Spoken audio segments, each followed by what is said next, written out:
Est-ce qu'on perd les élections si on veut sortir de l'Europe? Alors ça, c'est une grande question. Donc je répète que mon livre n'est pas un tract de propagande électorale. Je n'ai pas fait de sondage d'opinion. Donc je ne sais pas si c'est ça. Je ne vais pas faire de mystère. Genre, les personnes qui pensent pouvoir être élues présidentes ou se présenter aux élections, la première chose qu'elles disent, c'est en secret, oui, on va sortir de l'Europe, mais on ne va pas le dire. Bon, faites votre choix. À un moment donné, tout d'abord, il faut savoir quelque chose de sociologique. Quand vous prenez les classes populaires, les ouvriers, les employés, c'est la majorité qui est pour la sortie de l'Union européenne. Donc ça veut dire que le petit 1, si vous vous présentez comme une organisation pro-européenne, parce qu'il y a encore un monde, il y a un monde entre ne pas dire explicitement « je veux forcément sortir » et dire « je suis pro-européen ». Et c'est ce que font actuellement toutes les formations de gauche. On est pour l'Europe, l'Europe sociale, l'Europe de la paix, l'Europe de l'amour. Vous dites ça, ça veut dire que déjà dans votre vivier militant, dans votre recrutement militant, il n'y a plus de classe populaire. C'est-à-dire c'est l'œuf et la poule.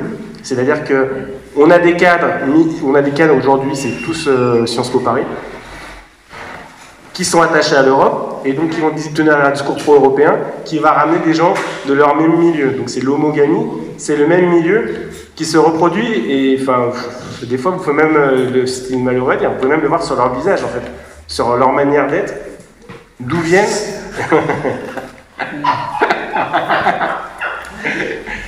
et les gilets jaunes vraiment ont donné un coup de fouet sur ça. Donc, pour moi, une organisation. Et ensuite, donc ça c'est la première chose, ça dépend qui on s'adresse. Moi je suis pas victime, je dis juste si vous adoptez un discours pro-européen, vous faites un choix.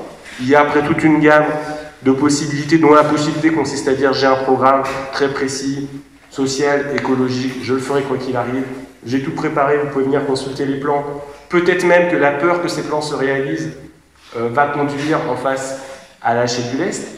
Donc, si on va dans le détail, parce que tu as posé la question, genre de la retraite à 60 ans et du SMIC à 1800 €. Et en fait, c'est là qu'il faut rentrer dans la tuyauterie, c'est-à-dire qu'en fait, il n'est pas impossible que si on est massif dans la rue à réclamer des choses, en fait, simplement, les bourgeoisies prennent peur. Comme là, vous savez, il y a des rapports qui ont montré que le patronat a dit à Macron peut-être tu aurais dû lâcher une augmentation du SMIC plus forte pour calmer les gilets jaunes. Et donc, c'était ce qu'on disait tout à l'heure. L'intérêt ultime, c'est de garder au pouvoir la bourgeoisie. Donc, si à un moment donné, ils se rendent compte qu'il y a trop de colère, qu'il faut lâcher du lest, ils seront prêts à lâcher du lest. Mais qui a le pouvoir? Qui décide à la fin?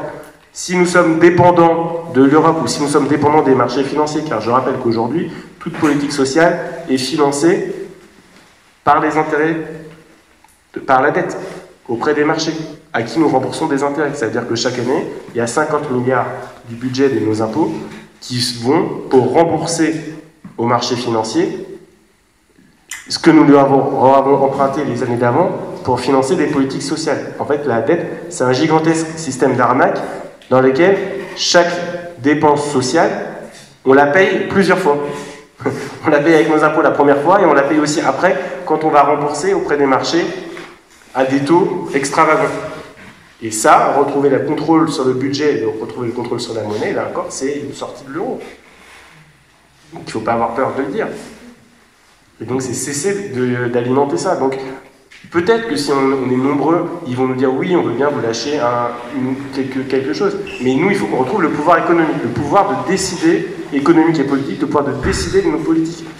Et c'est vraiment ça le message que je veux porter. Donc c'est pas quittons l'Europe en laissant Macron, c'est juste quittons ce système de pensée dans lequel on renonce par avance à disposer de notre pouvoir économique et politique.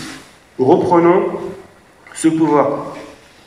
Il y a des choses qui sont en train, j'ai essayé de le dire au début, qui sont en train de s'organiser, de structurer. Je rappelle que Jean-Luc Mélenchon a fait 20% en 2017, que c'était lui qui a descendu cet électorat est toujours là, et il y avait aussi des gens qui nous se disaient « je ne fais pas confiance à Mélenchon, mais je suis sympathisant de ses idées », c'est-à-dire que les idées ont germé, ont porté.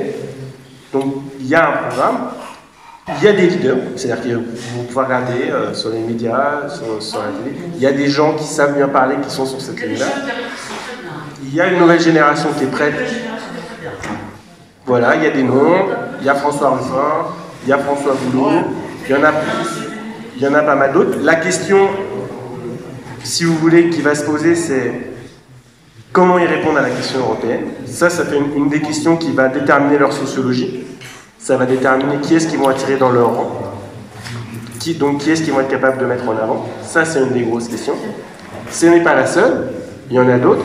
L'autre question fondamentale, et là je ne dis pas que j'ai la réponse, mais je vous la pose en fait.